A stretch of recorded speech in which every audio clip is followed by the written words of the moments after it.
Welcome friends, subscribe ಮಾಡ್ಕೊಳ್ಳಿ ನನ್ನ ಚಾನಲ್ನ.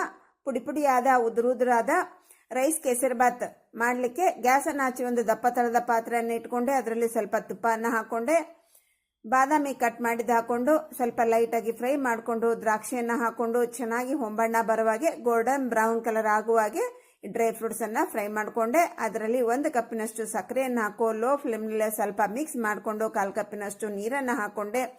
ನೀಟಾಗಿದೆ, ಚೆನ್ನಾಗಿ ಕರಗಬೇಕು, ಕೈ ಬಿಡದೆ ಕರಗಿಸ್ತಾನೆ ಇರಬೇಕು ನಾವು.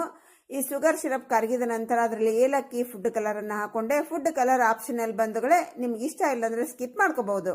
ಅದರಲ್ಲಿ ನೋಡ್ರಿ ಚೆನ್ನಾಗಿ ಥಿಕ್ ಆಯಿತು, ನಮ್ಮದು ಸಕ್ಕರೆ ಎಲ್ಲ ಕರಗಿ ಗಟ್ಟಿ ಅಂಶ ಬಂತು ಅಂದಾಗ ಅದರಲ್ಲಿ 3 ಕಪ್ಪಿನಷ್ಟು ರೈಸನ್ನು ಹಾಕಿ ಲೋ ಟು ಮೀಡಿಯಂ ಫ್ಲೇಮಲ್ಲಿ ಚೆನ್ನಾಗಿ ನಾವು ಮಿಕ್ಸ್ ಮಾಡ್ಕೋಬೇಕು. ಎಲ್ಲಿವರೆಗೆ ಮಿಕ್ಸ್ ಮಾಡ್ಕೋಬೇಕಂದ್ರೆ ನಮ್ಗೆ ಚೆನ್ನಾಗಿ ಎಲ್ಲ ಮಿಕ್ಸ್ ಆಗಿ ತಳ ಬಿಡ್ತಾ ಇರಬೇಕು, ಉದುರಾಗಬೇಕು. ಅಲ್ಲಿವರೆಗೆ ಮಿಕ್ಸ್ ಮಾಡಿಕೊಂಡು 5 ನಿಮಿಷ ಮುಚ್ಚಿಟ್ರೆ ಆಗೋಯ್ತು ರೀ. ಇಷ್ಟೇ ರೀ, ನಮ್ಮ rice kesari bath ready. Thanks for watching, bye.